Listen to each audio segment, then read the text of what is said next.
এই ফুলের গাছটা কিছুদিন আগে নার্সারি থেকে এনেছিলাম, তো আনার পরে দেখলাম ফুল আসা বন্ধ হয়ে গেছিলো। এখন হয়তো রোদ পাচ্ছে না, এই জন্যই হয়তো। তো যাই হোক, এখন আবার দেখছি নতুন পাতা এসছে, কুড়ি, আবার আজকে দেখছি একটা ফুলও এসছে। ফুলটা দেখে মনটা ভীষণ ভালো হয়ে গেল।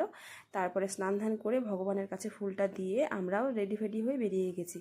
আর অনেক দিন পরে শাড়ি পরলাম দেখে নিধিরও ভীষণ কান্নাকাটি শুরু করে দিয়েছে, ও শাড়ি পরবে। কতক্ষণ ধরে কান্নাকাটি করলো, তার কান্নাকাটি থামিয়ে তারপরে তাকে জামা পরিয়ে আমরা বেরিয়ে গেছি। যে মা তুমি পরে শাড়ি পরো, এখন একটা জামা পরো, আর জামা পরে চলো আমরা যাই। বলছে না, কিছুতেই না, আমাকে ইয়েলো কালারের শাড়িটা দাও, আমি শাড়ি পরতে চাই। তুমি তাহলে কেন শাড়ি পরেছো? আমিও শাড়ি পরবো।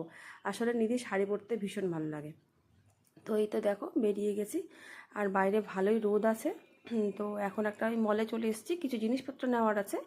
আর এখন দেখো বাইরে ভীষণ বৃষ্টি এসে গেছে, তো এখানে আমরা একদম আটকে গেছি। আর নিধি যা কী করছে দেখো, যা পারছে ওই বাস্কেটের মধ্যে সব কিছু নিচ্ছে। ও বলছে আমরা এই সব কিছু নিয়ে নেবো, আমি সব কিছু নেবো। আমি তো নাও, কী কী নেওয়ার আছে সব কিছু নাও। তো এই তো নিধি এখানে খেলা করছে, আর আমরা একদম এখানে আটকে গেছি। প্রায় 1.5 ঘন্টা হয়ে গেল, এত বৃষ্টি হচ্ছে, পুরো মুষলধারে বৃষ্টি হচ্ছে, থামার কোনো নামই নেই। বুঝতেই পারছো যে কতটা বৃষ্টি হচ্ছে।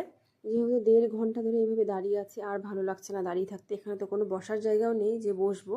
আর নিধি তো এখানে খেলাধুলা শুরু করে দিয়েছে এইসব নিয়ে, আর সত্যিই ভালো লাগছে না। যখন বৃষ্টিটা হালকা কমেছে তখন আমরা বেরিয়েছিলাম, আর বেরোতে বেরোতে এখানে পৌঁছতে পৌঁছতে একটু ভিজে গেছিলাম। এখানে এসে একটু চেঞ্জ করে মাম্মাকেও চেঞ্জ করে দিয়েছি। আর একটা দাদার ছেলের বার্থডে আছে, তো সেখানে এসেছি আমরা। আর এই তো দেখো এখন মোটামুটি সব ঠিকঠাক আছে। আর মাম্মার চোখ দেখেছো, কত বড় বড় চোখ করে নিয়েছে। আর দাদার সাথে সাথে ও এখন কেক কাটিং করবে, কারণ মাম্মার হচ্ছে কেক কাটিং ভীষণ ভালো লাগে। মানে কারোর জন্মদিন হয়, যখন হয় বার্থডে হয়, ওরও সাথে সাথে বার্থডে হয়। তো যাই হোক, ভিডিওটা ভালো লাগলে একটা লাইক করে দিও। আজকের মতো এইটুকুই, দেখা হবে নেক্সট ভিডিওতে।